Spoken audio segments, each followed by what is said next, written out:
அனைவருக்கும் வணக்கம். தெய்வீக பலன்கள் சேனல் சார்பாக தங்களை அன்புடன் வரவேற்கிறோம். இன்று நம் காணொளியில் காண விரும்புவது செய்வினை என்றால் என்ன என்பதை பற்றி இந்த காணொளியில் விரிவாக பார்க்கலாம். வாருங்கள் காணொளிக்கு செல்லலாம்.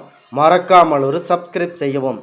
பொதுவாக சாஸ்திரப்படி அபிசார தோஷம் என்பது செய்வினை தோஷமாகும். கெட்ட மந்திரவாதிகள் என சொல்லப்படும் மாந்திரீகவாதிகளை பயன்படுத்தி தனக்கு பிடிக்காதவர்கள், அதாவது அவர்களின் முன்னேற்றத்தை பிடிக்காதவர்கள், அவர்கள் தொழிலையும் அவர்கள் குடும்பத்தையும் அவர்கள் வீட்டில் இருக்கும் பெண்களையும் வசியம் செய்து, குறிப்பாக இந்த செய்வினை நோக்கம் என்பது பிடிக்காதவர்களை அழிப்பதாகும். இந்த மந்திரிகவாதிகள் இந்த மாந்திரிக செயலுக்கு ருதாகி மற்றும் யக்ஞானி போன்ற தேவதைகளை வணங்கி அவர்களை அடிமைப்படுத்தி அவர்களை பிடிக்காதவர்கள் மேல் ஏவுவதாகும். இந்த செய்வனை செய்து ஒருவர் மீது ஏவப்பட்டால் அவர்கள் பாதிக்கப்பட்டு, அதாவது 12 வருட காலம் பாதிக்கப்படுவார்கள். அடுத்ததாக இந்த செய்வனையை யார் செய்தார்களோ அவர்கள் 98 ஆண்டுகள் கடுமையாக பாதிக்கப்படுவார்கள். இந்த செய்வனை செய்தவர்களுக்கு குழந்தை இல்லாமல் போகும், அதாவது வம்சாவளி அழிந்து போகும். இந்த மாந்திரீகவாதிகள் செய்வினை செய்யாமல் இருப்பதே சிறப்பாகும். நாம் ஒரு தொழிலையோ அல்லது ஏதேனும் செயலிலோ ஈடுபட்டு கொண்டிருப்போம். பொதுவாக கிராமப்புறங்களில் ஏதேனும் வேளையில் நாம் கஷ்டப்பட்டு கொண்டு இருப்போம். எவரேனும் நமக்கு பில்லி சூனியம் ஏவல் செய்து வைத்து விட்டார்களே என்று பயப்பட்டு கொண்டிருப்போம். இது தேவையற்ற பயம் என்று நாங்கள் கூறுகிறோம். ஏனென்றால் இந்த பில்லி சூனியம் செய்வனையை எளிதில் செய்ய முடியாது. ஒருவரின் ஜாதக நிலை, அவற்றின் கிரக நிலைகள் எவ்வாறு இருக்கிறது, மேலும் அவர்களின் குலதெய்வத்தின் உத்தரவு மற்றும் ஊர் தெய்வ உத்தரவு மற்றும் சனியின் பார்வை, இவையெல்லாம் கணக்கில் கொண்டுதான் செய்வினை ஏவலை மற்றொருவர் மீது ஏவ முடியும்.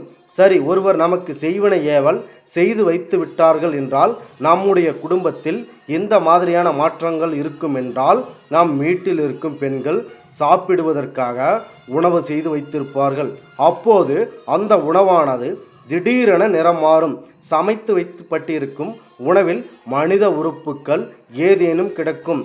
எடுத்துக்காட்டாக தலைமுடி போன்றவை இருக்கும். உணவு துர்நாற்றம் அடிக்கும். மேலும் நம் வீடுகளில் பாசமாக வளர்க்கப்படும் கால்நடைகள், ஆடுகள், மாடுகள் போன்றவை இறக்க நேரிடும்.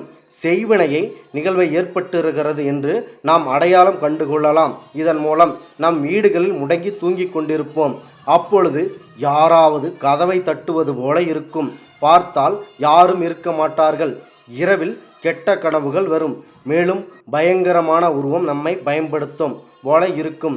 அடுத்ததாக நம் வீடுகளின் மேல் யாராவது திரிவது போலவும், கூரையின் மேல் ஓடுவது போலவும், மேலும் கற்களை எவரேனும் எரிவது போலும் இருக்கும். அடிக்கடி சப்தம் வரும். அடுத்ததாக நாம் தீபம் ஏற்றும் போது முதலாவதாக தீபக்குச்சியை ஏற்றுவதுதான் முதலில் சிறப்பாகும். இந்த தீபக்குச்சியை ஏற்றினால் சிறப்பாகும். இவ்வாறு நீங்கள் முதலில் தீபத்தை ஏற்றும்போது அந்த தீபமானது எரியாது. நம் வீடுகளில் இருக்கும் எவராவது நமக்கு நோய் என்று தெரியாது. அந்த நோய் உடல்நலம் கெட்டு போயிருப்பார்கள். நாம் சம்பாதித்து வைத்த பணங்கள் எல்லாம் செலவாய்க்கொண்டே இருக்கும். என்ற பாதிப்பில்தான் வருகிறது என்றே தெரியாது. நம் மனதில் தூய்மையான மனம் இருக்காது. அதாவது மன நிம்மதி இழந்து போவோம். மேலும் நாம் என்ன வேலை செய்து பிழைக்கப் போகிறோம் என்ற மனபயமும் வந்துவிடும். அவர்களின் நிலையை அவர்களே அறியாமல் தன்னாலேயே மறப்பார்கள்.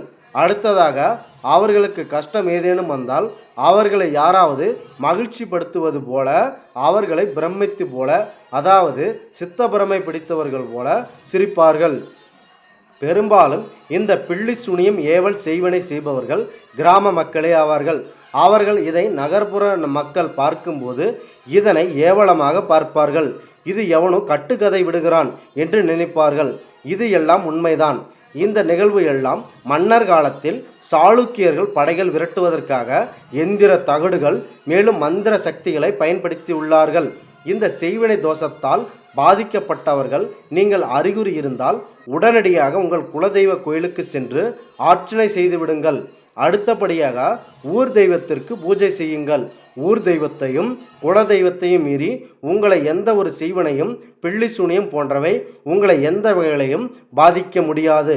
அதனால் நீங்கள் விரைவாக குலதெய்வத்தையும் ஊர் தெய்வத்தையும் வணங்கிவிடுங்கள். இதனையும் மீறி இந்த பில்லி சூனியம் செய்வனை உங்களை பாதிப்படை செய்து கொண்டே இருந்தால் உங்கள் வீடுகளில் புதிதாக கிரக பிரவேசம் செய்வது போல கணபதி பூஜை செய்து விடுங்கள். இந்த கணபதி பூஜையை நீங்கள் அதிகாலையில் பிரம்ம முகூர்த்த நேரத்தில் செய்ய வேண்டும். அவற்றில் முக்கியமாக பூசணிக்காயை வைத்து இந்த பூஜையை செய்வார்கள். இந்த பூஜையில் பூசணிக்காய் 4 எலுமிச்சம்பழம் கொண்டு செய்வார்கள். இந்த பூசணிக்காயை வீட்டில் இருக்கும் அனைவரின் தலையை சுற்றி அதன் பிறகு அந்த பூசணிக்காய்க்கு சிகப்பு தடவி அதன் மேல் சூளமேற்றி வீட்டையும் சுற்றுவார்கள். அதன் பிறகு அந்த பூசணிக்காயை வாசற்படி மேல் வைத்து பலி கொடுப்பார்கள். இந்த பூசணிக்காயானது ஒரு ஆண்மகனுக்கு சமமாகும். அதன் பிறகு வீட்டின் 4 மூலையிலும் அந்த பூசணிக்காயை வைத்து வழிபடுவார்கள். இதனால் உங்களுக்கு பில்லி சூனியம் ஏவல் ஏதேனும் இருந்தாலும் அவற்றை பலி கொடுப்பதன் மூலம் அந்த சூனியம் ஏவல் செய்வனை இது எல்லாம் அழிந்து போகும். பில்லி சூனியம் வைப்பவர்கள் தங்களுக்குத்தான் வைத்து கொள்கிறார்கள். மற்றவர்களை அழிக்க நினைக்க அவர்கள் 12 ஆண்டுகள் வந்து விடுவார்கள். அதாவது நீங்கள் 12 ஆண்டுகள் ஒருவருக்கு செய்வனை வைத்தால் அவர்கள் பாதிக்கப்படுவார்கள். ஆனால் நீங்கள் 98 ஆண்டுகள் பாதிக்கப்படுவீர்கள். ஆதலால் நீங்கள் இந்த செய்வனை ஏவல் பில்லி இது போன்ற செயல்களில் ஈடுபட வேண்டாம். இது உங்கள் குடும்பத்திற்கு வம்சாவிருத்தி இல்லாமல் போய்விடும். இந்த ஆன்மீக தகவலை உங்களுக்கு பகிர்ந்தமைக்கு தெய்வீக பலன்கள் சேனல் சார்பாக நாங்கள் மிகுந்த பெருமை கொள்கிறோம். மீண்டும் ஒரு நல்லதொரு காணொளியில் உங்களை சந்திக்கிறோம். நன்றி, வணக்கம்.